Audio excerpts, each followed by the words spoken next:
Good evening, and welcome to Associated Black Charities Equity at Work webinar series. And happy May, almost to the end of May. For those who I have not met personally, my name is Chrissy Thornton. I'm the president and CEO of Associated Black Charities. And we are so excited that every month we have the privilege and honor of bringing you this webinar series that is meant to help specifically Black people, Black professionals, Black workers, navigate structural racism in the workplace and all the plethora of ways that it shows up that create barriers and obstacles to our Black professional success. And tonight, I'm so excited to talk about addressing racial trauma in the workplace. Our research says that racial trauma in the workplace is a pressing issue that can significantly impact employees' well-being and productivity. It encompasses the emotional and psychological distress experienced by individuals due to racial discrimination, bias, and exclusion. This type of trauma can arise from overt acts of racism or more subtle yet pervasive microaggressions and discriminatory practices. By both acknowledging and addressing racial trauma in the workplace, organizations can foster a culture of belonging and support for all of their employees. This not only improves the overall workplace experience, but also leads to enhanced creativity, collaboration, and innovation. Ultimately, prioritizing the well-being of employees through equitable practices contributes to a more positive and productive work environment for everyone. And this conversation and activism around this is certainly part of Associated Black Charities mission work. But tonight, I am so excited to have with us two very strong thought leaders who will share their insights and perspectives on the topic. And I'd love to invite both of them to join me on screen at this time. Welcome, welcome. We're so excited to have both Dr. Candace Aston with us and Tiara Sydnor Diggs. And we're going to ask both of you to not only introduce yourselves to the viewing audience, but to also tell us why a conversation around tonight's topic on addressing racial trauma for Black professionals is so important today and to you personally. And we'll start with Dr. Aston. All right. Well, thank you. And thanks for the opportunity to come and talk with you all. My name is Dr. Candace Aston. I use she, her pronouns. I work primarily within the academic realm as a college professor, and I'm also the graduate director for the school psychology program. But in my other role, I am a licensed clinical psychologist, and I operate a small clinical practice in which I primarily serve Black women and teens.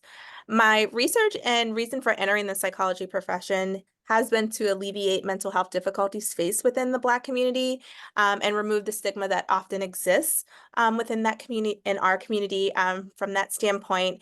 And in terms of our topic today of racial trauma, as a Black woman myself and working in various workplaces, it is something that I think is important for us to name it and say that one, it exists. That's a good first step. And then two, what we can do to take care of ourselves and how do we navigate that. And so hopefully that's what we can kind of really cover and touch on today. Yes, and thank you so much for joining us. And Tiara. Yes, hello, my name is Tiara Sydnor Diggs, and I'm a licensed clinical social worker. Chrissy, thank you for having these intentional conversations every month. It is my pleasure to be here with you guys. Again, I've been in the field for about 23 years, doing both clinical and macro social work. I'm currently also a doctoral student, pursuing my DSW, where my clinical research focus is on burnout and leadership and organizations' responsibility of helping to mitigate burnout. For me, this topic is very important, simply because I think that, again, although we are making quite a bit of strides within the African American community around just even having open discussions around mental health and wellness, again, it's great to be part of forums so that people also understand and feel like they are seen, like they're valued, like they're heard, that we are able to have these courageous conversations, but then also knowing that they're not alone. A lot of people that I talk to quite often feel very siloed and feel like they, again, are only experiencing these things by themselves. So again, opportunities like this allow us to have these discussions so that we can not only talk about personal strategies that people can utilize, but also what can organizations do to improve how we are supporting folks when it comes to racial trauma in a workspace. Thank you so much for that. We definitely appreciate and are excited for the conversation. We're going to dig right in because this is just such a learning opportunity for all of us. So let's talk about what is racial trauma. I'm going to give you my textbook research definition and then love to hear from both of you. So racial trauma, and I love this, it's also known as race-based traumatic stress, refers to the psychological and emotional harm caused by experiencing racism, discrimination, and other race-related stressors. So I'm going to stop right there because if you're a person of color, if you're a Black person in America, then you have experienced racial trauma because I don't know anyone who is exempt from racism.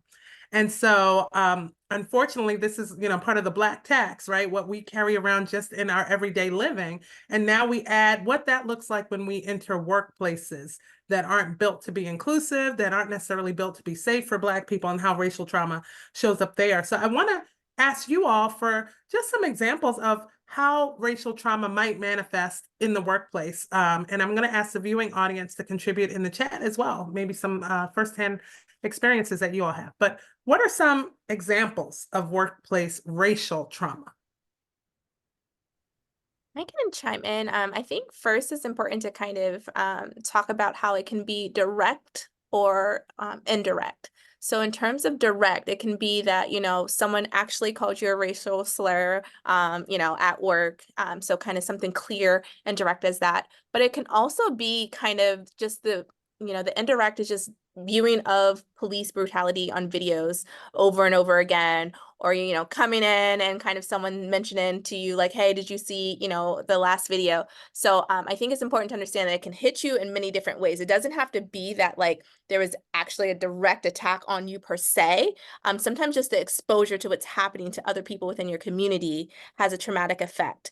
In terms of examples that I kind of think of in the workplace, I often kind of think that in the workplace, microaggressions is kind of a very common thing. So microaggressions are sometimes often what are considered kind of the harmless little slights, you know, the small little things that people might say, but it's often referred to as death by 1,000 cuts, because over time, those small slights over and over again, they start to take a toll on you.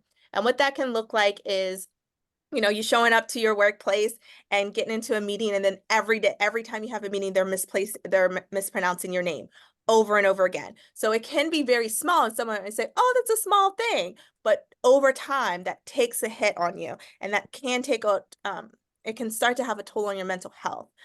So microaggressions, to me, I feel like oftentimes we're starting to see more kind of microaggressions, more kind of less direct kind of acts of racism in the workplace, but it doesn't mean that it's less harmful, because it's still having an impact. And there's still a lot of research literature that's showing that because of things such as racial trauma in the workplace, we're seeing the health decline of Black people. And so I think for the first time in, you know, kind of where we're situated, we're really able to make a clear connection to racial trauma and the health impact and the emotional impact, and kind of naming it, and, you know, and realizing that it's not okay.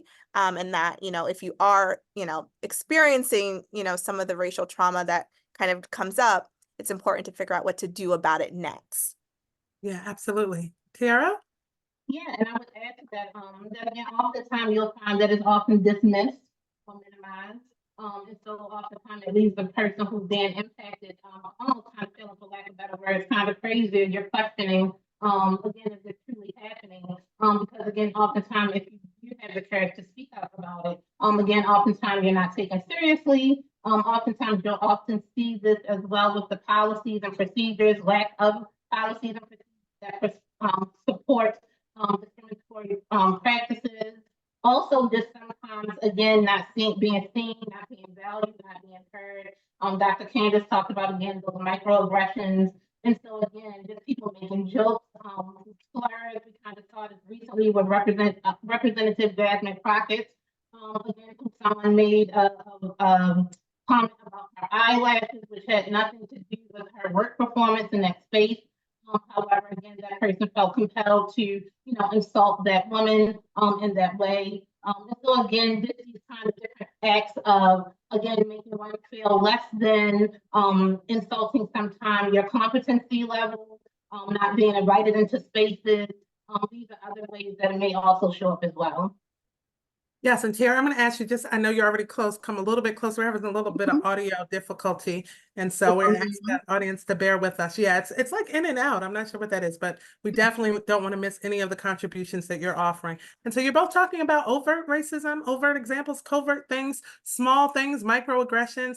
Of course, we know all of the things that we talk about in this webinar series: bias in hiring and promotion, inequitable pay, hostile work environments. I love talking about assumptions about competence, because a lot of times people don't understand how frequently Black professionals navigate that in the workplace, right? Like the offhanded comments, or the maybe micromanagement, or unequal levels of supervision because there's questioning about qualifications or even intelligence of Black employees, or even worse, the surprise and, you know, not necessarily understanding of skill sets and accomplishments that are impressive. All of those things kind of manifest to being racial trauma in the workplace. And I love, Dr. Aston, that you talked about vicarious trauma, right? This is maybe not something that we've experienced ourselves. It may be something that we've witnessed happening to a colleague, or something that we've witnessed, you know, when all of us had to watch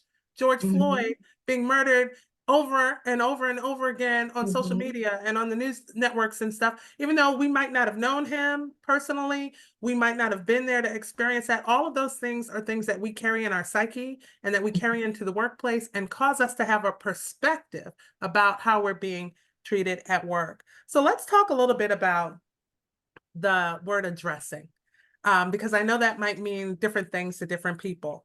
I'm gonna purport, and please feel free to disagree, that it is super important, specifically important for Black people to consider addressing racial trauma in the ways that it shows up in the workplace.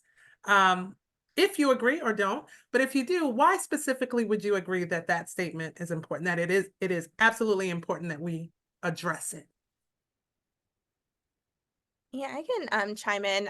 So I think I alluded to it, but I would say we must address it because it's hurting us. It's hurting us in many different ways, like I said, physically, emotionally, and if we don't do anything about it. So sometimes we think about trauma from, standpoint like, a hurricane, like these major big events, but racial trauma is just as traumatic, just as harmful, from a science standpoint, and go science, they have looked at brain scans, and brain scans of people who have not been through trauma and been through trauma are different. There are different activations in our brain. And so because of that, we must confront it. We must address it, because if we let it keep happening, we are not going to be able to sustain. And, I think so much to like, I mentioned in my practice, I primarily see Black women. And many times we first start on naming it, saying like, no, that like a lot of times they spend a lot of time talking to me about what happened and say, am I crazy? And I say, no, that was a microaggression. That was not okay. And so we start there and then we talk about, okay, what's next? So how do we address this? And I know we'll kind of dive into it in a little bit, but there are risks there. But I always say, like, at the end of the day, you have to choose you above anything else. And so I think for me, addressing it means choosing you.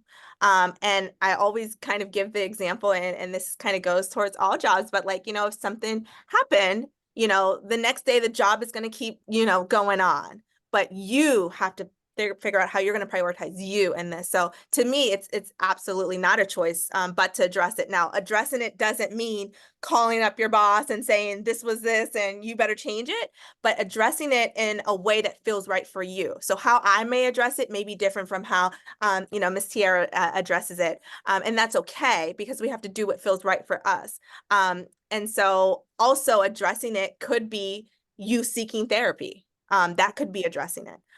So you can be figuring out, in the meantime, while I can't maybe fully jump out of this job right now, how can I take care of myself?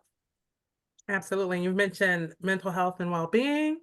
And we don't often think about what the persistent exposure to these traumas does to us emotionally and to our well-being. I think many times, you mentioned, even asking, like, is that what really happened? Or did I perceive this the right way? Or maybe even second guessing our reactions and responses, because in many ways we've become conditioned that, number one, this is just how it is. And maybe even in some cases, that we don't deserve. We're not entitled to any better, treatment or interaction. Tiara, And then thoughts? I think you also, can you hear me pretty good? Yes, yes. Sometimes I think we also begin to develop what I call policing ourselves. And so again, we are in our heads, and I know even I can admit that I will sometimes do it. I'm thinking about, not just when I wake up in the morning, what my day is going to be like some people get to do, but I'm also thinking about what my hair looks like, how am I showing up? When I'm typing certain emails, did I say too much? Am I coming off too strong?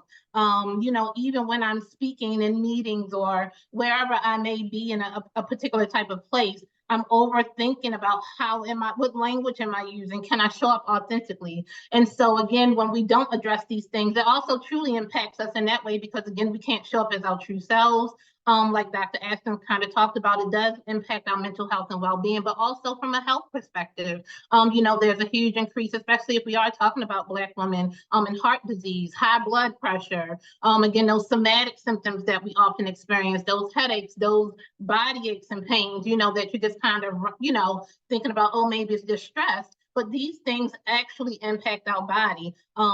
they say the body keeps the score, and the body definitely keeps the score when it comes to racial trauma. And then when we talk about things like post-traumatic slave syndrome, if we want to have that deeper conversation, or even epigenetics, again, where in our DNA, we have these things related to trauma. So we already have these things already impacted in our bodies. And then we have to show up into a work environment that may not be safe. And again, beyond physical safety, intellectual safety, spiritually safe, mentally safe. And so again, it is important that we do speak up, because again, if we don't, who will? And stress kills, literally. And racial trauma will kill you, literally. And so again, if we don't speak up and say these things and make spaces to be able to do so, again, we will definitely suffer in the end. I love some of the points you made, because not only are we not able to show up authentically when we kind of just tolerate the status quo around racial trauma, we can't show up as our best selves productively. And so some of us, end up perpetuating a cycle of belief that we're not qualified, but we're just not invested anymore, right? Like we're tapped out because of what we're experiencing. Perhaps we're not bringing our best selves and our best thoughts and our best ideas. We're showing up and, not performing as our best selves either. And that hurts everyone. That hurts the company. That hurts our own standard for ourselves. That hurts possibly our career trajectory. But I love that you talked about how some of this trauma is embedded in our DNA. So when you talk about how things lie dormant in your system, and then all they need is activation, right? Sometimes people will say, you're talking about slavery and you're talking about these things that was generations ago. You weren't involved in that, but this stuff is tracked in the makeup of who we are. Right? Not to mention that it's passed down in our narratives and in our stories too. And sometimes when things happen, at least this has been my reality to me today, I lean on stories that my mother told and stories that I heard in my, in my family reunions that they told about the things that happened to them. And it triggers something that is definitely not good to walk around with. But I would say too, oh, go ahead, Tiara. I was saying, if I can add, and again, body's natural response to any form of trauma is fight, flight, freeze, or fawn responses. And so again, we even do that as well. If you think about it, the fight might be the person who's advocating and speaking up. The flight might be, you know what? Let me put my 2 weeks in. Let me put 1 day in notice, and I'm out of here. And then when you have the freeze, sometime again, when you're questioning, is this truly happening? Again, you don't even know the words to say to speak in those moments, but your body is responding in a freeze. And then also the fawning. The fawning is, you know what, I'm just going to try to deal with it to get by, even if it's at the detriment of my spirit, my soul, my mental health, my peace. I'm just going to make it through. And again, sometimes people do, that's a maladaptive behavior that, again, sometimes comes from our ancestors, because again, sometimes we have to do what we have to do just to survive, because everyone isn't in a place of privilege where they can just up and leave a job, or they're financially stable, or you may just not even know what your next is. And so again, just keeping in mind as well that our body, even when we talk about racial trauma experience and that work, that you also are going to experience is the fight, flight, or freeze response as well, and truly thinking about what that looks like in your own life. Absolutely. Now, if you're watching and you have thoughts or perspectives, please add those to the chat, and we'll make sure we'll also get to any questions you might have for the panelists. Some people, as much as, I might be today a person that's like, I'm absolutely going to address it. I'm not going to address it. Sometimes I'm going to address it every time. There are other people who may have hesitations and really have to consider whether or not they are equipped to address it. Like, do they have the words? Do they know the path? Or, whether addressing it could possibly result in consequences they're not ready for. I can think about like the way we in our community hand down generational experience, sometimes in a way that's not positive. So I've heard in my family, people say, you got that good job now. Don't mess that up, right? Because we're historically been in survival mode across generations. And a lot of times when you get a job that seems to be a good job, maybe with a good salary, have some stability, have benefits, and have the things that, add into the American dream, we are conditioned and told, even within our own community, that you have to do what it takes to make those people happy, to toe the line, and to not do anything to jeopardize your standing. So I think there are many reasons that people might hesitate addressing it. And what are your thoughts around hesitations and why people may not address it at all, or may not feel readiness to address trauma? I think again, because I mean, again, it's normal. Again, sometimes people aren't in a space where, again, they may not have the capacity and the knowledge or feel like they have the confidence or the competence to even be able to speak. And again, it also comes to, again, those things that are ingrained when you do have a job, like who leaves their great government job, you know, especially again, if that's how you are, you know, providing, you know, what you need to live, you know, whether you have a family or you're single. But then also, again, a lot of times there is a lot of retaliation, you know, again, and even if you're not fired, again, if you're already feeling isolated in a place, you know, now that you said something, now there's more isolation, which again, you're kind of going back and forth, like, is it worth my mental health? Is it, do you even have the energy sometimes? Sometimes people are tired, and I don't mean a T-I-R-E-D tired, but tired, where there's this heaviness that they're feeling that again, they just don't even have it in them to fight. And so again, sometimes that's where that fawning that I talked about, that trauma response of, you know, although it is at the detriment of my own well-being, my entire well-being, I'll just kind of sit in it and deal with it until I can't deal with it anymore. And unfortunately for some people, again, there's a lot of consequences with that, you know. But yeah, those are sometimes some of the reasons why there is some hesitation, because again, there is oftentimes lack of support. You're minimized. And again, like I said, if you already possibly also witnessed examples of other people who may have spoken out, again, you may just honestly be afraid. So it's definitely understandable why some people may not say anything. And it takes time to get to that point. When I was a young social worker, there are lots of examples in my head as I was thinking about leading up to today of like, yeah, I wish I would have said something. But now I don't know if it's because of age, if it's because of confidence. Also, as a social worker, part about ethics is that we are fighting for social justice. So again, how can I be out in these social work streets advocating for other people and I'm not standing up and advocating for myself? But again, I didn't start that way. I've again been doing this for 23 years. So in my first through probably 10 years, you know, it took time for me to get up to this point. But now I'm in a space where I do feel confident and competent in being able to speak up. And so again, it does take time.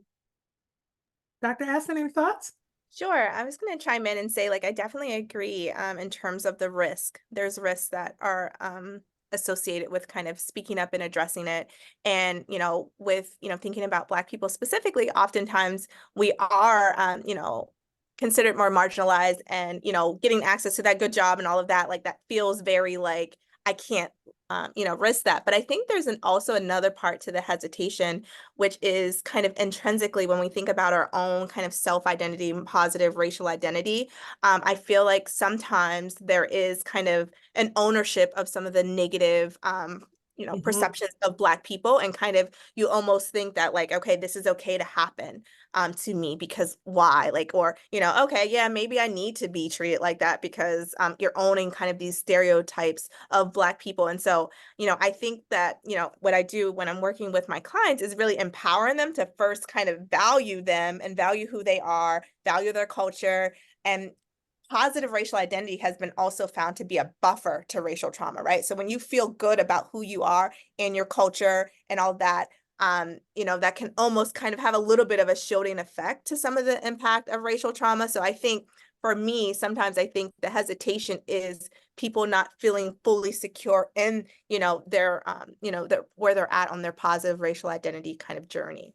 You know, I tell people all the time, I mean, I have the privilege now to work at a Black-led, Black integrated, Black-focused organization. And it was not until I got here, because I built most of my career in what I would deem white spaces, predominantly white spaces, that I did not realize how I was not free until I was no longer there, right? Like no longer under the constraints of those environments. It makes me think of Harriet Tubman and, you know, how people didn't realize they weren't free. But I think it's a thing. I think we're so sometimes not just conditioned, but indoctrinated to believe that we are subpar, that we are not, you know, worthy of the same amount of dignity, and that this is just how it has to be. And also that we have to play the game, because that's what we're told, right? We have to be twice as good. We have to work 10 times as hard to get half as much. And these are the messages that, you know, even I've passed down to my next generation, because I firmly believe those things. But then also sometimes we set people up to go into environments then to be being actively harmed and not even realize it. Not even realize how bad. Like now that I look back at my last role, I'm like, geesh, I wanted to work 10 times harder to prove myself, or I wanted to really understand and rationalize why this was said to me this way, or why. And, we want to be careful not to always jump to racism, right? Because that's what they accuse us of, that everything's a race card.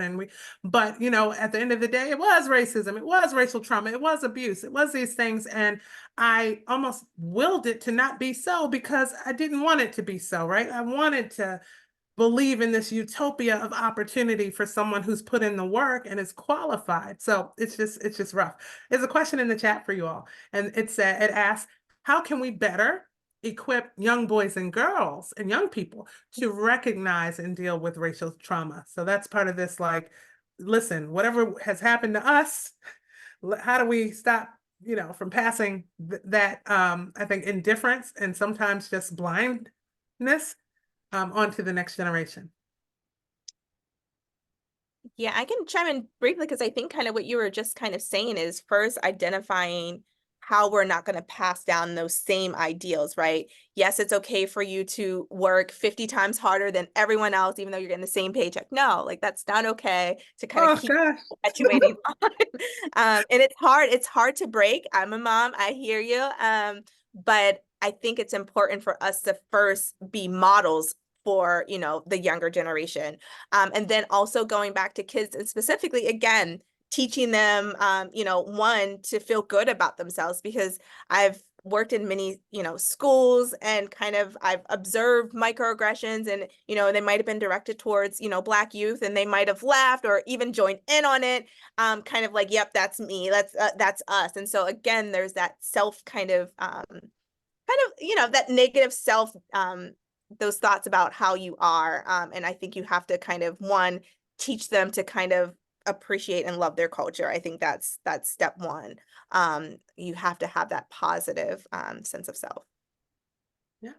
Yeah, and I would definitely agree. And again, being a person who works in schools, but then also being a mom who has unfortunately had to have these conversations at very young ages with both of my sons, Black sons.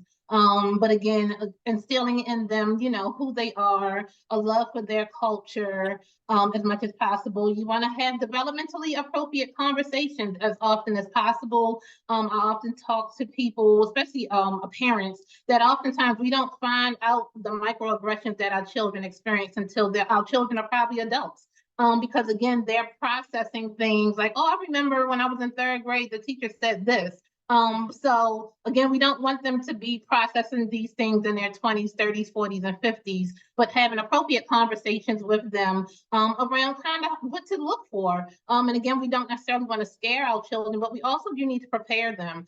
Because like I said, as a school social worker and a social worker who's also worked in other spaces in schools, I've definitely been able to observe, see, hear many things that, again, most parents won't honestly find out about until much later in their child's adult life. So again, yes, definitely instilling confidence, being a great model. And again, just having these conversations, checking in with your child, or if you're a mentor or you're connected to children in some type of way, having these conversations where you're truly checking in just to kind of see what's happening. Dr. Aston and I know each other personally, so there was a situation even I had at my son's school where the teacher was calling all the Black boys the same name. And so some of the boys were getting in trouble because of 2 other young people, but they were all just, she was addressing them all as the same. And so again, me having conversations early on prompted him to be able to have a conversation with me when he got home about how it made him feel, which allowed me to be able to support him at 11 years old. And again, it wasn't a conversation we weren't having when he was 21, reflecting. It was in real time that I was able to support him in how to navigate when these things do happen. Because again, sometimes if we don't teach our children, they really just don't know. And again, it does impact them over time. I mean, those are such excellent points. And I think we take for granted that as adults, these aggressions and racial traumas that we're dealing with have not, our children, especially our very young children, are exempt from them. I read on Facebook that a friend and colleague of mine was having to counsel her daughter just this week because she was kind of called out of her name by people that she revered as friends. And so because they were friends, she didn't say anything wrong with, you know, being a racial slur being used against her. And honestly, if I think about my first instance of racial trauma, it wasn't in the workplace, it wasn't at college, it was in elementary school. Right, where I didn't even know it was trauma because you know, and I came and I was in a household where we had pride for culture, and I was taught to think I was great and all of these things. But I remember in elementary school, the children telling me, and there were only two Black people in the class, myself and another young man. They told us that we couldn't drink milk at lunch, that we had to drink chocolate milk, and I drank chocolate milk for the longest time. And like you said, didn't even think to say anything to my parents. I just thought that, you know, because that's what they told me and it made sense, you know, it didn't strike anything, you know, odd to me. But it was years later when I shared that and people were like, why would you have done that? And I'm like, because children don't have the mental capacity to start to dissect this stuff the way adults do. And so these are all great points. Let's talk about white fragility. Because when Black professionals go into the workplace with the confidence and the boldness to start addressing racial trauma, one of the biggest consequences that we know may rise up or bubble up is white fragility. Yesterday, I actually was on a panel and we were talking about DEI work. And, you know, I almost feel so disappointed in where all of the ecosystem around this conversation is going now, right? Because we're talking about how to make the conversation more palatable for people, right? How to get their buy-in, how to make it less confrontational, let's use different words to talk about racism and equity so that our counterparts can feel comfortable with the conversation and they can want to be a part of it. And I'm just like, as I say it, yes, you know, and I converse about it, yes, but then as I think about it, hell no, right? Like, no, I'm like, we're gonna call a thing a thing. But the truth is that the world is focused on white fragility because the world is steeped in white supremacy. And so what do we think about white fragility as a consequence to Black people addressing racial trauma at work? I can go. To me, I feel like it's just a distractor. It's a way of not dealing with the issue at hand. So I think of like when you might be sharing with a colleague about like something they did that you thought was a microaggression and they start crying. Okay, now I'm comforting you for hurting me. So to me, it's just been a tool that's been used to hijack and detract against kind of really confronting racism. And it can show up in many different ways. But I think, you know, as we move forward, you know, I kind of, and even like with my students, I teach a multicultural class. And I remember in the beginning, you know, I had to kind of even figure out how to navigate, you know, the space because my student body was at that time predominantly white. And so I would be like, okay, let me pull back, let me put the kid gloves on, let me go, okay. So, okay, maybe we all have privilege. I'm privileged, you know, and it's like, I wasn't, like you were saying, calling a thing. And then I was like, no, I'm doing a disservice. So now I'm like, well, here's a tissue box, step out if you need, but come on back when you're ready. Because you have to confront it because the demographics show our world is changing, our school demographics are changing, and because it's changing, people are resistant, people are scared, and the people who are scared are the ones that, you know, we're the majority group for a long time. But I think we have to continue to again confront that and not kind of go into like, you know, I think I had a mentor one time say like, don't go into like mothering them and be like, oh, it's okay, don't worry about it. We have to, you know, kind of push through, even though it might be uncomfortable, because it's necessary. Yeah, yeah, absolutely. I agree 1000%. And again, they have to be comfortable with being uncomfortable. Oftentimes most Black and brown people wake up uncomfortable every day in the skin that we're in. And so again, if you're uncomfortable about a conversation, just imagine if you have to wake up in a world where you're constantly feeling uncomfortable. And so again, you know, we have to let them feel their feelings. You know, in the therapeutic world, we talk about feeling their feelings, and they just have to kind of be able to deal with that. Also, just even them understanding what it means to be an ally versus accomplice when it comes to white fragility. And again, it's something that I've learned over time that, you know, we do use the word allyship, but I don't want an ally because you can be an ally and say, I support you, but you support me in an email, you support me in a text message, you support me in a private conversation, but accomplice, you're there by my side. You're willing to lose just as much as I'm willing to lose. And so again, even if we want to kind of talk about even that when it comes to white fragility, again, don't just support me behind closed doors. Support me when, you know, these things are happening. Speak truth to power when these things are happening. And again, don't just be my ally. Be an accomplice in the situation that you're willing to lose a lot of the privileges that you have just because you also see that somebody else who's very much worth and value also deserve the same treatment that you're getting and the same privilege that you're getting in the workspace. And even just to consider the privilege around having the ability to show emotion, right? Having the ability to react with tears or with sadness or confusion or anger or dissatisfaction, privileges that typically aren't extended to people of color in the workplace, right? Without being labeled as, you know, aggressive or inappropriate or, you know, unprofessional or whatever. So yeah, it's definitely something to think about. And it is something that'll show up when we consistently address racism in the workplace, because power concedes nothing without a demand, right? And people don't want to lose positioning by consistently talking about how they then are the portrayers and perpetrators of us, you know, of harm toward other people. Let's talk about each other though. Yeah, we're talking about allyship and what it means to be an accomplice. The question is, how important is it for Black professionals to extend support to one another when it's time to address racial trauma at work? What are our thoughts? Again, very important.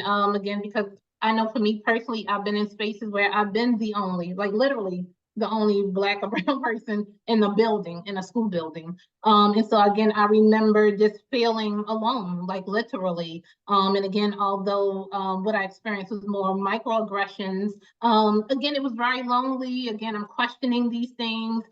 As you talked about, Chrissy, you're going back and forth because you don't want to believe that these things are happening. So again, you're like, oh, well, maybe this is happening, maybe it's not. And so just having that support system is very crucial. Again, people who you can lean on, people who can validate your feelings and your emotions so that, again, you're not going back and forth between is it happening and not happening, but having somebody to truly say, no, this is really happening. Your feelings are valid. But then also, again, just having people who you can also share different strategies or support of how they may be also navigating some of the same things as well. Again, sometimes this is a conversation that we don't talk about amongst each other. And so again, we want to be able to have these conversations and also so that we can also, especially if we are in spaces where there are others like us, that we can kind of use each other as a support to speak up as needed. Yeah, you know, sometimes it doesn't show up like that though, does it? Right? Not at all. Sometimes we can be each other's, you know, I don't want to say worst enemy, but obstacle and stumbling block, because I think sometimes the system is designed to make sure that we don't walk in alignment at work. Dr. Aston, any thoughts? Yeah, I was gonna say that like in recent years, I've especially kind of following kind of the whole civil unrest that happened, you know, through the pandemic and after the pandemic, there's been a rise in affinity groups in various companies. And I, you know, at my university, we have them, and I found them to be extremely helpful. Because I think it's helpful. We talked about sometimes, you know, kind of having to wear the mask or mute kind of your authenticity, but those are the spaces in which you can kind of authentically be you. And so even if like, you know, 90% of the time at the job, you might have to, you know, toe a straight line, having those outlets are important. And so like, you know, Ms. Tiara said, in terms of like it being helpful to kind of process and mobilize, yes, but also I think it's just good to be your authentic self, right? So I know when we show up, I've, you know, through the affinity groups and meeting with other Black professors across my university, you know, kind of the way in which we're speaking, the way in which, you know, we may be dressing when we meet, you know, our hair, like it's just such a freeing experience. And so I think, again, that can be another coping kind of protective strategy while we're in a space, because sometimes change takes a long time, especially when we're going up against systems. So we also have to think, how are we going to maintain within the meantime while we're trying to fight up against these systems? We still have to find our outlets. And so I find and you're right in terms of not everyone wants to join in, but those that do, there's always those that do. And so I think about my energy on those that do and kind of find your community. That's like something I always say when I'm getting students that are leaving my program and they're going into schools, I say, find your community, whatever that looks like. And so that might be just you and one other person, one other teacher, or, that's fine, but find your community because it'll be essential to your ability to kind of sustain. We're going to move into giving you two the opportunity, and certainly the people who are watching as well, to share your direct lived experiences with racial trauma. And one of the reasons why I always have this section of our webinar is because I feel like if we don't talk about these lived experiences, that people think they are things that don't happen currently. A lot of times when we talk about trauma, people think we're talking about something historical, and it's not a right now thing. But one thing I will say as we transition into that, about supporting one another, is that a very lonely place to be at work as a Black person is in a seat where you are addressing racial trauma and the system is able to point to your brother or sister who says, but John doesn't have that same experience, or John doesn't co-sign and agree that there's racial trauma, and they're like, John says everything's great, you know what I mean? And that now you're positioned in a situation where you're comparing traumas with someone who because by the nature of them being Black as well, is subject to the same things you've experienced, but who has chosen, maybe for their own comfort, their own advancement, or lack of readiness, or whatever reason, not to join you in the struggle, or not to join you in the fight. So any thoughts about that? But then we'll move into your lived experience.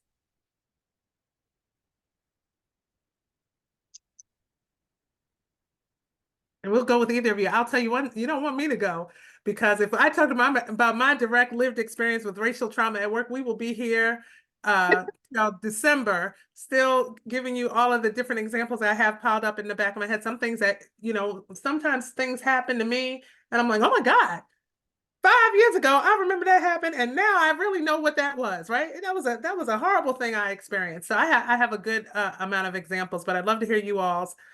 If you're willing to share them. If not, I'll start on a litany of my list. Oh, no, I was just taking in a moment before I spoke, but I actually wrote some of them down because, again, this was honestly like a trip down a memory lane, and not always the most greatest of memory lane, but that these things did in fact happen. And so one was, I've actually been called a cute colored girl by the CEO of an organization that I worked for. The person does have a known disability. However, my first week there, introduced himself, was very kind and very nice. And he ended his statement with, "You're very nice, cute colored girl." And I, of course, clutched my invisible pearls, because again, I was in my 30s and never experienced that.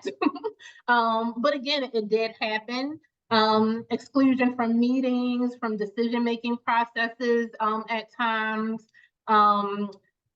being in spaces where I am giving my subject matter expertise, and again, not feeling that it was heard, but I would have other people brought in who may say the same things or express some of the same ideas or innovations.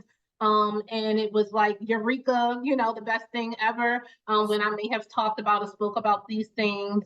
What else? Again, just systemic issues of just lack of representation. So I did share that years ago, over a decade ago now, I did work in a school where I literally was the only person of color in the building.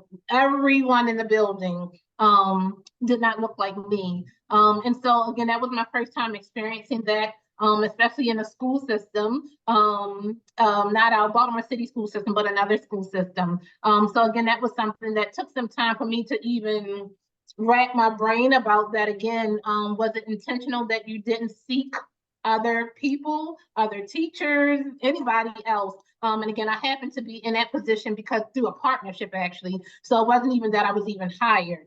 It was through a partnership through the organization that I work for, that I provided mental health services to the students. But again, it just made me question, again, just that person, that leadership thought process of that, again, you do service students who look like me, who are Black and brown, but yet no one else in the building. And it was just by happenstance that I, was there to kind of be that representation. And even so much, again, talking about microaggressions, I had an intern from Towson University, a Caucasian young woman, very brilliant. I enjoyed working with her. And I remember one day she asked me, she said, "Miss Tierra, She said, "Do you feel comfortable here?"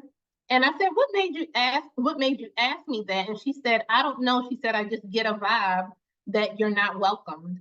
And again, for me, that said a lot for her to even pick up on that, because if anyone knows me, I'm pretty a rainbow butterfly type of a person. Even in those situations, I'm gonna put my best foot forward, especially working in the school with children who also are looking at me, because I did have Black and brown babies in that school. But for her to even pick up that vibe, and she was only there 2 days a week. We were constantly, working with children. So for the most part, she didn't even really see interactions with other adults, but she just felt that in her spirit that I felt some discomfort.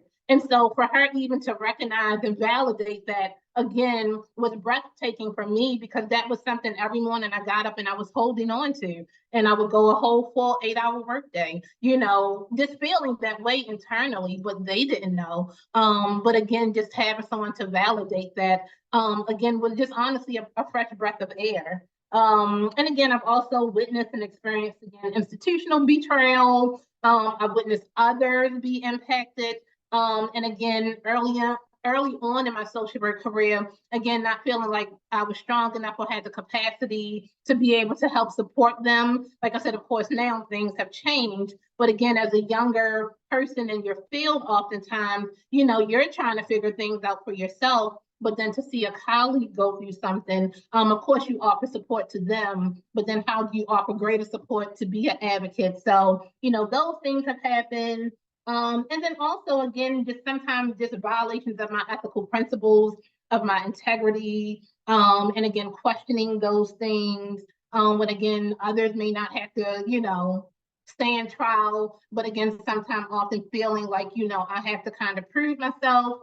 Again, even I remember early on in my career, my hair was actually natural, but I remember sometime I would go and press my hair out for interviews, because again, there was a feeling about, again, a certain way you dress, a certain way you show up, not being able to be authentic in certain spaces. And again, those microaggressions that kind of plague in your brain constantly, where you're questioning, who you are, why you are, do you deserve to be there, were you meant to be there? Like I said, being the only person on teams.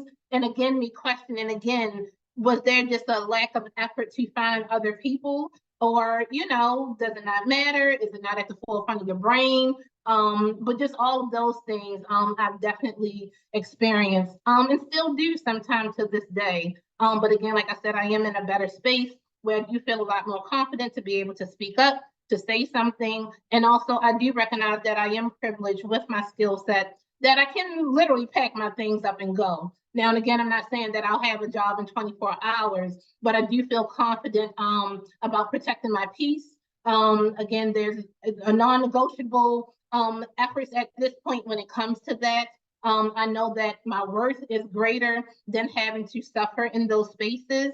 But again, it took time to get there. And so again, I'm not saying for people just walk off that job tomorrow, or send out some email. But again, just be working towards an exit plan if that is something that you need to do. Because again, your mental health, your physical health, your well-being, all of it's important, and it's impacted by work stress. Your home life is impacted, everything is impacted. Sometimes when we feel like we have to sit in these spaces. So that's kind of some of my journey. Like I said, there are more stories like Chrissy. And again, I even think even further back in other spaces. But that's probably within the last decade of some of the experiences that I've had. And yeah, my growth in them. Before we even move on to Dr. Aston, I don't know if other people who are watching, or you, Dr. Aston, as you listen to that, I resonated with all of the examples, and then I felt overwhelmed. Mm-hmm. Like even just thinking, and I know you didn't even probably touch the tip of the iceberg of some of the exact experiences that you've had in the workplace, right? It is just so overwhelming to recount it and to know that every single thing that you've said, I have to experience, and I know you are 100% telling the truth. How do I know? Because I've lived through it myself. Mm-hmm. And if there are allies or accomplices or co-conspirators watching, imagine the difference between walking through a career and carrying this level of baggage, and then having the privilege to walk in, do what you came to do, go home, and live a different type of life. It's amazing. But Dr. Aston, I want to turn it over to you. But I kind of feel a little like I need a pick me up, but still tell us all your trauma too. No, for sure. We face it. No, I was just saying, like, the therapist in me was just like, it was bringing up something for me too, just kind of reflecting on some of the things that have been buried. I was like, wow, there's some still processing that I need to do in terms of, recounting. But similar story. I think anytime as a Black person occupying or working within a white space, you can probably write a book. So I can copy and paste what Ms. Tiara said, but some of the specific things that kind of spoke to me was when I first started at the university that I'm at. For at least the first month, every time I walked into a building with like my swipe or office with my swipe card, I was told like students can't be here. I'm like, okay, I'm not a student. So I had to go through that whole song and dance with them. I had a director who was kind of there, much longer, like 20 years prior to me, who just completely mispronounced my name every time we had a meeting. Always would say that I was so bold for like my nail color, like there was always some kind of physical, like something that she had to pick out. But I think that the hardest moments that I had were actually when I was working in different spaces as a doctoral intern. And I think that that is important because sometimes where your power is, you kind of can fall more victim to some of these things. And so as a doc intern, while I was kind of in roles in which I had a lot of responsibility, I think people felt that because I was powerless, there was a lot of things that could be done and said around me. So I think about, I was at a school in Erie, Pennsylvania. That's where I did my doc internship. And I was in a meeting with the whole school team. The whole school team was white. I was placed at a suburban school, which was probably 98% white. And I'm the only Black adult in the building every day. There was maybe like 5 Black students in the school, but the principal decided to kind of in that meeting share out that she was enlightened because one of the Black students at lunch explained to her the difference between the N word with an A at the end and the E or R at the end and said it, the whole thing. And some people were clearly uncomfortable, but no one said a word. And so I share that story all the time with my students because what Ms. Tiara was saying about ally and accomplice, nobody said a word. A lot of people felt something, but no one said a word. So I think about that experience. And then I also think early on, I think we didn't dive too much into it, but like kind of things you can do. So sometimes when you feel like you are the victim of racial trauma or racial bullying or any of that, you can kind of place a complaint. And so when I was a doc student, I did place a complaint. I was a graduate assistant, and there was a lot of racial bullying happening. So it was kind of like the person that oversaw the graduate assistants. I was the only Black graduate assistant, but like would specifically come in and ask the other, graduate assistants to be like, text me or call me if she's not here exactly at 9 o'clock, and just doing a lot of different things. I would come in with like 50 tasks. Everyone else would have no tasks. So just a lot of things. And it took a lot of courage as a graduate assistant to kind of place a complaint. And so I also want to speak to kind of that process. That process can be scary. It can be hard. And also know that like they're asking for proof. It feels like you shouldn't have to have the burden of proof, but that process, like I was like copy and pasting emails, like it was such a process. But fortunately, it led to a positive outcome. I was reassigned. It was acknowledged. I was found to be kind of, they found in my favor. That person received some discipline, some trainings, whatever that is. But sometimes it's not always the outcome. But I think about that as kind of I just want to kind of know that, yes, there's things you can do, but it's hard too. So sometimes both choices are hard, but I still would urge like anyone to kind of choose them and kind of still do it because it was racial trauma. I was at the point, I was like a 4th year. I had 1 more year left and I was telling my family and friends, I'm quitting. And they were like, you can't. But I was like, I can't physically go to this office again and deal with this. And so I dealt with it for like 3 years. It wasn't until the 4th year where I placed the complaint. So those are the things that I kind of think about.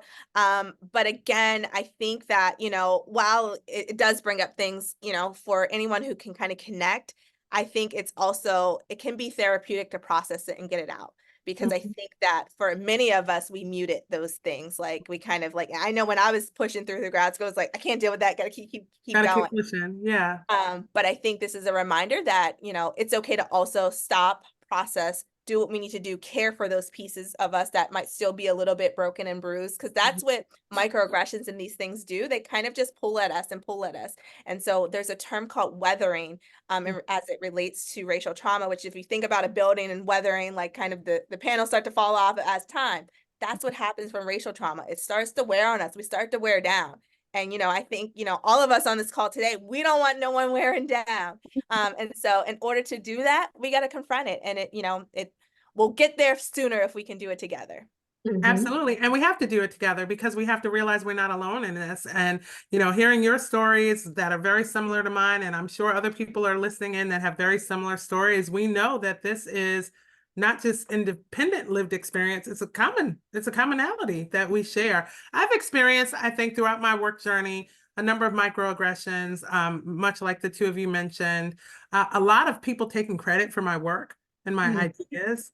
That, especially in group projects where I've done the heavy lift and most of the work, and then, other people have willfully taken credit for things that I've done and contributed has happened. But I've also in the workplace been called by a colleague an angry Black woman, like not insinuated, not, in theory, I was called that, and I did file a grievance to report that. And just in this specific instance, just to show you how sometimes I'm glad your situation worked out the right way. It sounds like the process followed itself. In my situation, it resulted in white fragility, in that I was told, well, she's not from the United States, she's from London. I'm like, they speak in English in London, right? Like the words don't mean anything different. And then it was like, what was my reaction? Because my reaction, which was then aggressive and harmful to her, and she became the victim, and there was a cycle of that. But I count that as a life lesson for me, because the space was not safe to report it and get an outcome that I wanted. And then in another instance at work, and this is the last example I'll give, because again, I can go on and on. I was working with a vendor who was very highly disrespectful. And I couldn't put my finger, exactly on why. It was a older white male. But, he was yelling at me, and, just the words he was using, everything was wrong about it. And when I reported it at that time to my board of directors, and indicated that he is someone that I did not want to work with because he was so highly disrespectful, and almost, I had decided to refuse to work with him. Not just me, the entire organization, because I was the head of the organization, should not work with this individual. And I was told, well, we know he doesn't like women or Black people, but his product still is something that's useful to the organization, so you'll have to deal with that. And I'm like, what? And that was probably the first time I was literally caught off guard by trauma, because I couldn't make that. I literally cried after that experience, and not because I was sad, just because I was so frustrated and not understanding how anyone could think that was a reasonable response to what was happening and what I was saying. And so for those people who are watching, I want you to know you have 3 educated, qualified, accomplished women here, and we are all 3 telling you that we have experienced these things in the workplace, and it's not past tense. It might be a little bit more past tense for me only on a day-to-day basis, but I still, everybody has somebody they report to. And with funders, I have interactions with people that still expose me to trauma, and we've all experienced it. And I'm sure every Black person who's on this video and those who are watching the replay can give you their own stories. So number 1, I would say, is if you are an organization, an HR director, a leader, someone who wants to be more inclusive in your organization, believe us. Believe us. Now we're going to move on to leadership and HR, because every organization, we're talking about reporting it, filing a claim, filing a grievance, doing the right thing, following the policies and procedures that the organization may have in place for you to use when these things happen and when they go past a certain point that you're willing to tolerate. What should be the leadership or HR responses to reported instances of abuse, or what I call a violation of civility, disrespect, not honoring people's humanity. What should be their responses? I mean, everyone can't be terminated, right? Like at the first infraction, but what do we think is reasonable when we report these things to people who have power? I think one, again, just that commitment to the work. Because again, in most organizations, there's more of compliance versus commitment. And a lot of it is performative on paper is what we say we do, but are we actually doing what we say we do? So one, we need to be authentic in that way as leaders. Again, and just making sure that we are doing what we say we do, that mission and vision statement and those policies, again, that we have written, again, are you compliant or are you committed? And again, when you're committed, you're actually doing the work.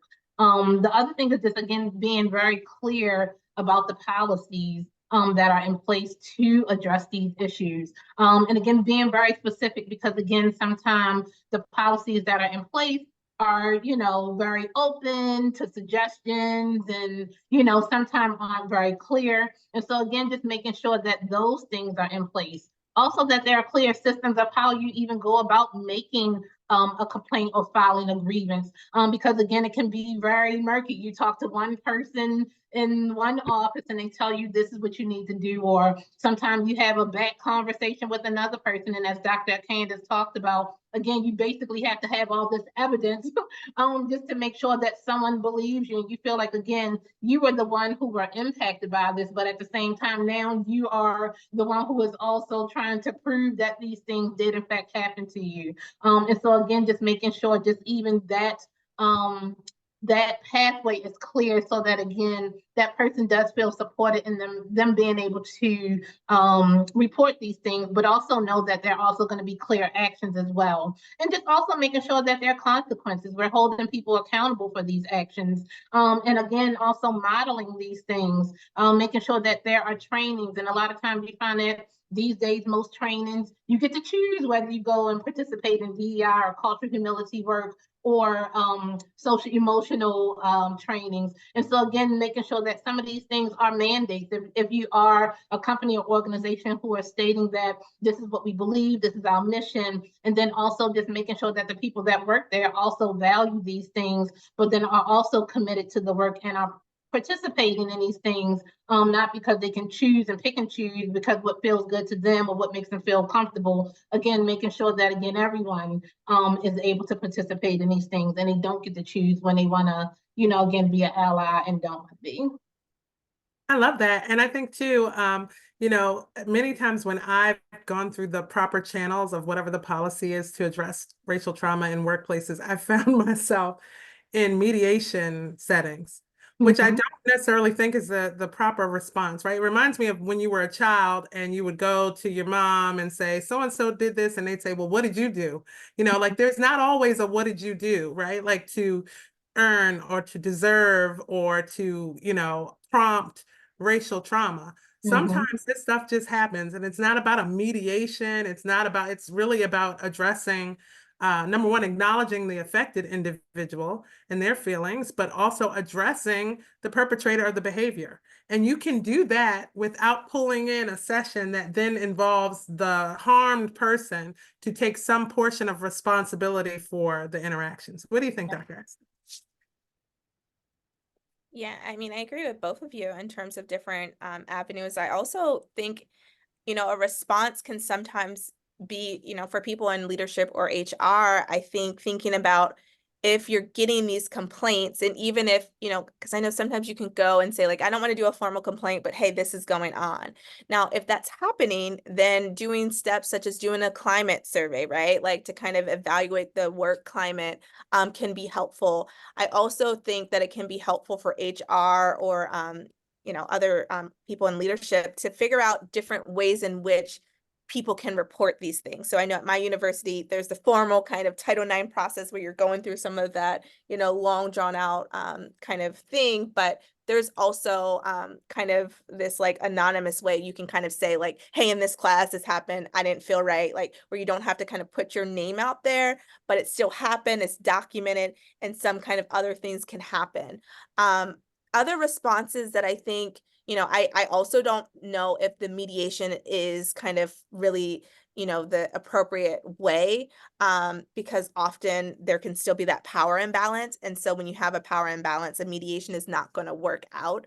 And so I kind of think having clear set kind of boundaries of kind of what will happen. Because I think when people know exactly what is going to happen, they know, like, it's easy to follow. But sometimes when there's no policy, or if it's like, oh, well, we don't know where this falls, then now we don't have to act. So I think for HR and leadership to have clear policies, if you're saying that this is, a non-discriminatory environment, tell me what, examples of what, discriminatory actions are, or what discriminatory acts are and what will happen, and clearly define that.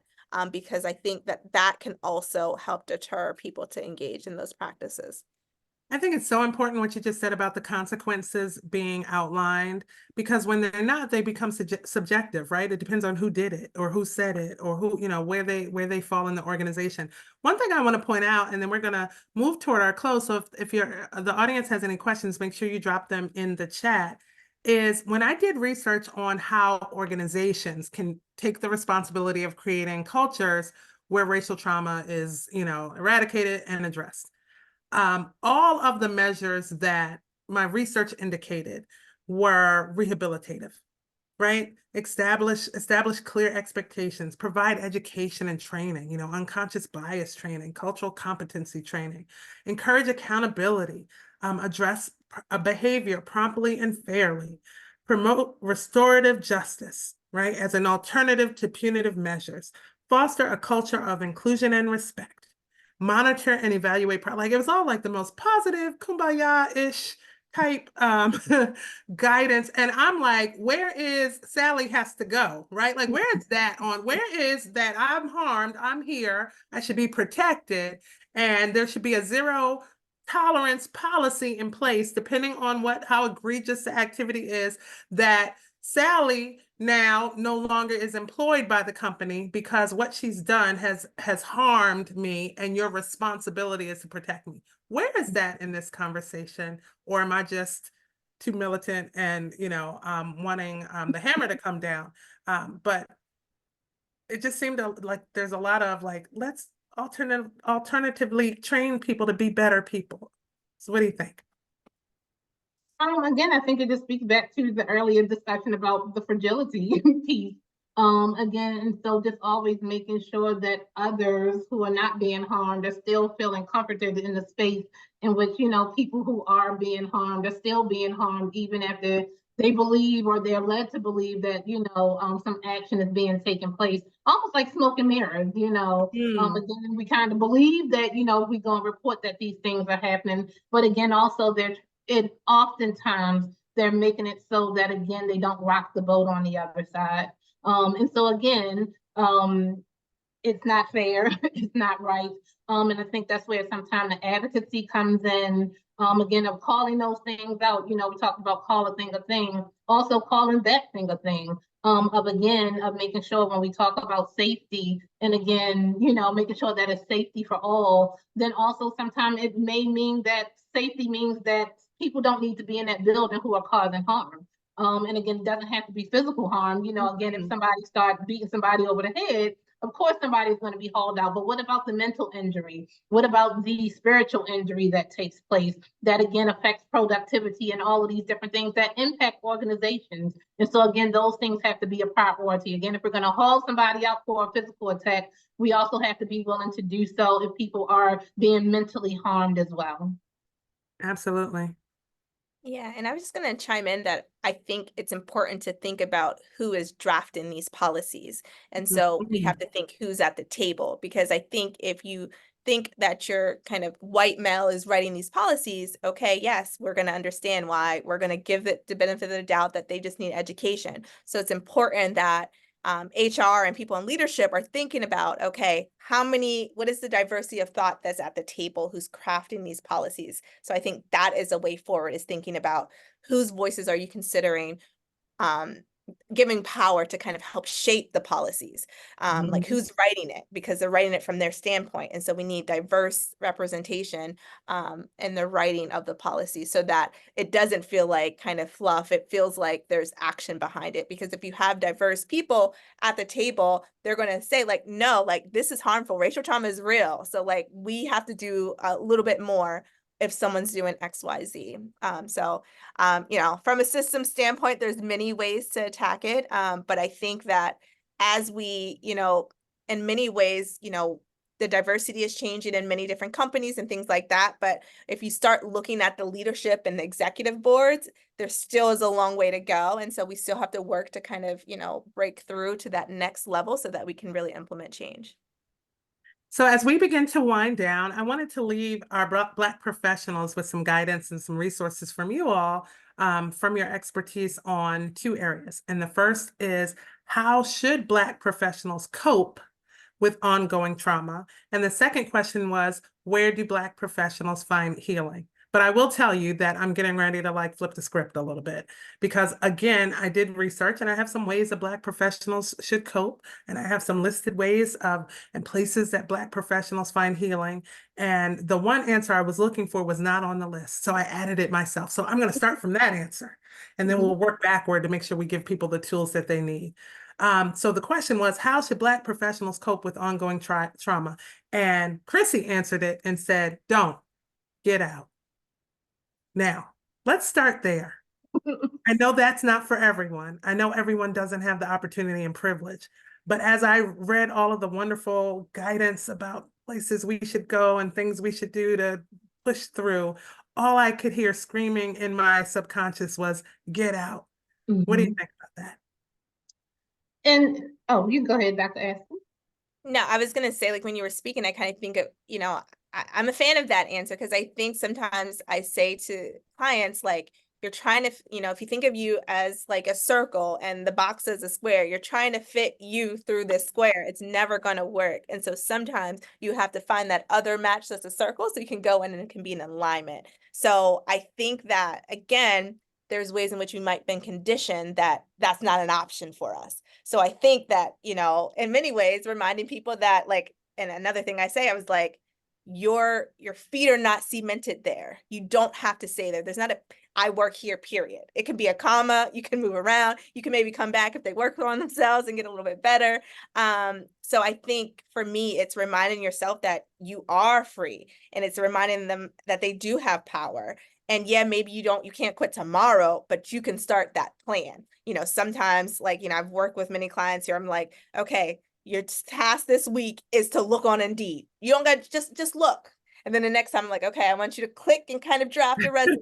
And kind of they're so tied to this place that we have been literally sitting for months processing how abusive it is to them. And it's an interesting kind of dynamic to say, like, on one hand, it's abusive, but the other thing, I just don't know how I could. And what would they, like, still kind of considering them over you. And so for me, it's just reminding yourself that you're free. Oh my goodness, I love it. I love it. Tiara? Yeah, and I agree. Like I said, I'm a big promoter of having an exit plan. I think I mentioned it earlier. Again, you may not be exiting next week. It may be 6 months. It may be a year. It might be 2 years for some people, especially if you've been on a job for 15 years, you climbed up the steps, you're making 6 figures. And like I said, you have your house and your home and your picket fence and all those things. So again, sometimes it's not as easy. And then also, again, sometimes again, you just don't know where to begin. But I think definitely just having an exit plan helps restore hope. You know, hope is a powerful, powerful thing for people, especially Black and Brown people, because again, it helps us to look more future-wise, opposed to kind of sitting in the space, because it is very easy to sit in the spaces that we're in and kind of just be stuck there. But again, if you have some hope for the future, you're planning your exit strategy, and again, engaging in, you know, other helpful practices. And again, I don't like to use the word should, because again, this process looks very unique for everyone. But again, just even like you said, connecting with some type of therapist, a licensed clinical therapist, and not just any therapist, because again, all of us are not created equal. All of us are not trained to deal with trauma, and all of us are not trained to deal with racial trauma. And so again, you want to be sure that even while you're engaging in that type of space to kind of help provide the support that you may need, you want to make sure that you're doing it with the right person. Again, don't feel like you have to do it alone. Healing can be done in community. I do think that is something that is helpful to be done in community because again, you don't feel like you're alone. You have people to validate your feelings. There's an exchange of information sometimes, or even again, just having somebody who just knows, you know, what you've been going through, and you don't have to explain 10 or 15 different times what certain things mean or certain things happen. Sometimes certain looks we give each other, we just know exactly what the feeling is without saying a word. And so doing it in community always helps. And again, just practicing gratitude. Again, you may not be happy with the space that you're in, but just also still making sure that you find joy and tap into joy. Tap into the fact that you did make it that far. Tap into the fact that you did earn that degree or that certificate, or, you know, whatever it is that you're doing, you know, be grateful and find gratitude and joy. And again, allow that to kind of lead you, opposed to, again, sitting in those dark spaces that racial trauma at work can kind of leave you in if you're not careful.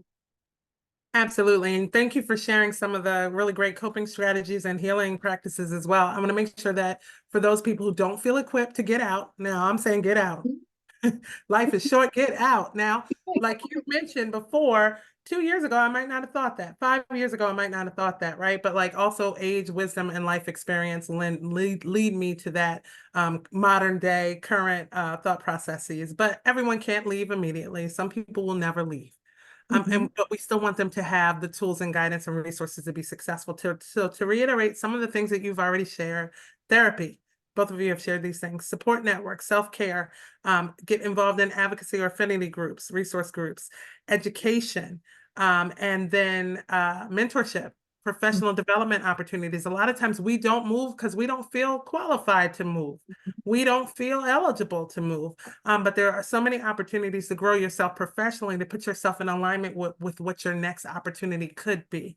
And then we have to stay in community with one another, which is what you mentioned. So with that, if there are no other questions from the participants, what I want to do is give each of you an opportunity to give some closing remarks to the viewing audience and those watching the playback about racial trauma, about how, when to address it, about what it means to Black professionals, how it might create obstacles for us, but what the bright side of that is if we navigate it the right way. So I'll start in the opposite way that we started and start with Tiara and give you both the floor. Yeah, so again, if you notice, I still have joy. I still love what I do 1000%. And again, as I stated, again, it takes time to get to the space that myself, Chrissy, and Dr. Aston are when it comes to advocacy. But you also heard that we still, to this day, again, this isn't historical information that we're given. This is real-time information that we do also still have these experiences, even in the spaces that we're in, that we feel like we are better advocates for ourselves and also for the people around us. So again, give yourself grace to grow. That is also a constant theme in my own life and something I encourage other people. And even with this subject matter, you know, you want to give yourself grace to grow. But also, again, just know that your peace and your time and your efforts and your hard work are worth you being an advocate for yourself. It is worth you making an exit plan if you need to. It is worth you standing up and joining together and joining voices and spaces and speaking up and just making sure that we're holding people accountable and just really just taking care of yourself, taking care of each other. It's super important in this work. And again, sometimes, again, as professionals, we, again, don't have these conversations. So when you begin to speak up, you also encourage others, and there's liberation in that, you know. If I hear Christy talking about it, it's like, oh, well, maybe this is a safe place for me to be able to share. And maybe I'm not the only one, because again, sometimes we often do feel alone. And so again, just know that you're not alone. And again, speak up, share, and yeah, give yourself grace to grow. Dr. Aston? Sure. You know, definitely co-sign everything Ms. Tiara shared. But I kind of, you know, get into the theme of kind of racial trauma in the workplace. I think just reminding yourself that separating your self-value from your work, right? So work is what you do, but not who you are. And so I think first we have to disconnect by kind of equating the two. The next thing kind of I, would say is from, a taking care of yourself standpoint. We talked about a lot of things. Many of us kind of reflected on some of our own racial trauma, but, maybe take a few minutes to kind of sit and think about your own experiences and, reflect on, is there things that you need to do, right? Like, is your cup running on empty because of that racial trauma? And what are your steps? What does that look like for you? And so if therapy is for you, that's great. If not, figure out the other ways. I know for me, when I was in, predominantly white spaces, because I might have been placed there because of, the school I was at or whatever it was, I had to find different ways to find my community. And so that might have been kind of, volunteer. I had volunteered at a high school that was kind of in a more predominantly Black area. And kind of once a week I went in and I ran self-esteem groups with Black girls. That was like, so the 9 to 5, Monday through Friday, that it was rough, all white spaces. But, that hour a week, that kind of was able to fill my cup. So getting creative, if you're like, hey, like I would love to find my community, I don't know how. There's many different ways in which you can go and find that community and seek that out, because it's so, so important. Like, sometimes, also kind of finding, church, if it's a spiritual outlet, there's different ways in which you can get it, but it's so important because of the fact that we might feel like so close in various roles, that we can find a place where it's like, oh, I can go here and my hair can be braided one day and straight the next day, and I don't have to do a whole dissertation on what's going on with me. So figuring out what you need to do for you. And my only other closing thing I would say, like, is first, believe yourself, validate your experience, and also, tap into what you need to do to kind of empower you to do what's best for you, because it's so, so important to prioritize you. There's been so much kind of, I know on social media, I've seen various things of like kind of, Black women just dying at their job, right? So kind of given so much and kind of, and then the next day business goes on. And so I want you to, like, I often have to sit with that as well, because sometimes I tap into that whole superwoman thing and I'm like, okay, I guess, yes. But I have to be like, no, that will not be me. That will not be my story, because that doesn't have to be. And so kind of define that myth that we have to take on, which is hard because it was ingrained in me from my family from a very young age. So I have to kind of break that, and I'm still breaking it. And so, like, it's okay to be a work in progress. Thank you so very much to both of you. This was such a robust discussion. I learned so much from both of you.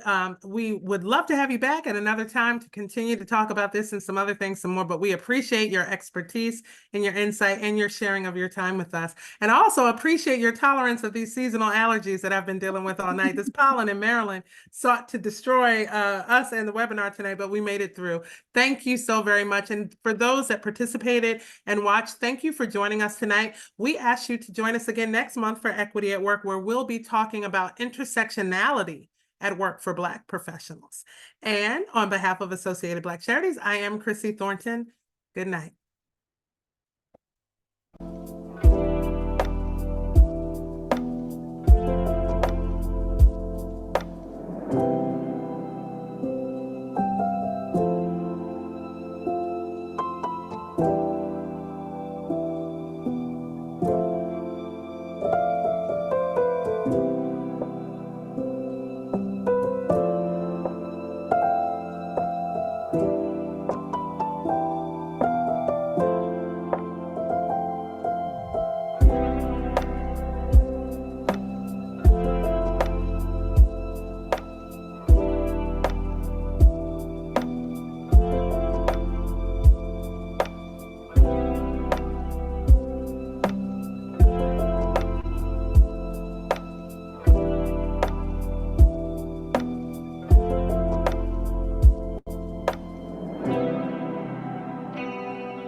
Thank you.